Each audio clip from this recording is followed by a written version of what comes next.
All right, Thanksgiving is no doubt a very costly event. The food, the drinks, you know, the entire production is so expensive. And in a year when times are a little bit tight, we wanted to show you a way that we could stretch Thanksgiving a couple days beyond just the day of the bird, yes?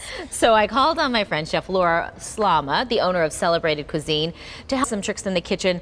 As we're preparing today, we know what our menu is tomorrow, right? Very true, very true. There's a lot of things you can do when you're preparing for your Thanksgiving dinner to take care of your family for maybe the next several days, and then even for a few months afterward if you freeze things properly. Good.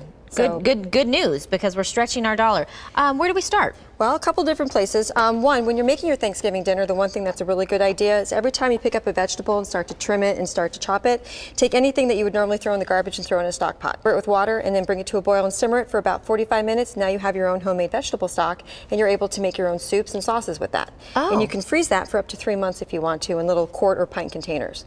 So Okay. that's a really great way to save some money and also have something really good quality in your own home. I have heard chefs and other people that do a lot of cooking say that that the stocks are actually, the ones we make at home are the very best ones we can make. Absolutely, and you know what's going into them also, so you know Exactly. they're all natural. So that's a nice thing to be able to do. But then it's the day after Thanksgiving, left with some leftovers that you don't necessarily want to be looking at in the same exact format. So for me, a leftover is only a leftover if it's exactly what it looked like the day before. So you have to repurpose it and make it look completely different. Oh, right. So I did a couple of things here. For example, mashed potatoes. Everybody loves mashed potatoes, but after a day of mashed potatoes, maybe something else would be kind of nice. So if you take your leftover mashed potatoes and add an egg to them, to about 2 cups of mashed potatoes, a little bit of salt, maybe some pepper. You could even add onion to it, a little bit of green onion, whatever you want.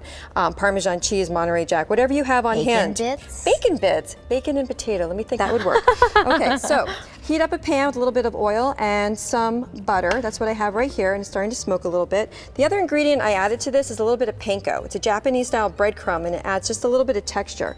And if I go ahead and put these in the in my saute pan here, I'm going to cook these actually over fairly medium heat until they start to get really brown and crispy on the outside. And once that's done, they're basically finished. And Like what this? Exactly like that. And here's the cool part is that once I've made all these, if I eat them that day, I can put them in a Ziploc and I can freeze them for up to 3 months as well. So if I'm throwing a party, pull some of those out, a little bit of smoked salmon, some sour cream, I've got Are you myself a kidding great me? hors d'oeuvre. So when we pull them out, we thaw them completely and then we warm them. Freezer Pardon to me. oven, just put them on a sheet tray and put them right in the oven from the freezer. 350, bake till they're hot. I love that idea. So a little bit of effort on Thanksgiving or the day before Thanksgiving just resulted in a fantastic little hors d'oeuvre. I or almost think it's appetizer. worth making extra, knowing that you could actually use the leftovers, the leftovers. And invite your guests over the day after so they can make it a party of putting all these things together then for you. Now you're on to something. That's why we invite all those extra house guests, right?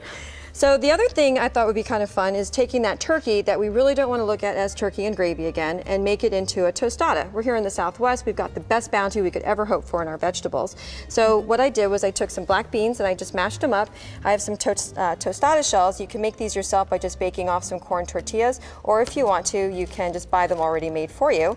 And I'm just going to put some of my mashed on here. Here's my roasted turkey. This is the breast part that I had from my Thanksgiving, or I would have from my Thanksgiving. Yeah, because there rarely is there dark meat left. Is that the No. same case in your family? Yeah, it is. It's like the first thing that goes. I tried to do just the breast only for a few years. I wasn't so popular. No, No, you know, yeah, something about the drumstick.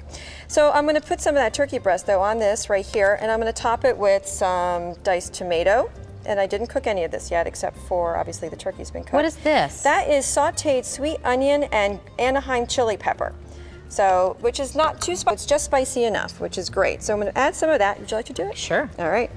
Do you like a little or a lot on your tostada? That's up to you. You're going to eat this one. Oh, okay, then I like a lot. All right. Okay, another nice thing to add is a little bit of cheese over there. So I Okay. have just a nice little blend of Monterey Jack and You're so cheddar. sophisticated with your tools. I usually just dig my hands right in. You know, I wasn't sure what my hand washing opportunities would Oh, be. So yeah. So this, now that's all I need to do. This goes in the oven at 350 degrees for 8 minutes. Okay. So we'll just pop this in your Pop oven this one back in here. Okay. Which is all ready to go. And while that's baking, I can actually have a little demo of that over here for you as well. This is it. And What then I is made this little drizzle? This is sour cream, just sour cream. Now here's a great investment, and it actually doesn't cost anything. It's like $1 at the dollar store maybe. Well, it would be $1 at the dollar store. Sour cream, I just put in a squeeze bottle, and then you're able to just Make pretty pictures. Would you like Yeah. to add to the plate over there? Oh, you're gonna put me on the spot, aren't you? I am. Okay. How about a Is it gonna come out? Have an S There you go. and an L. There you go. And you can do a little guacamole on the side there. This is just avocado that's Thank you, mashed Chef together. Laura. Happy Thanksgiving.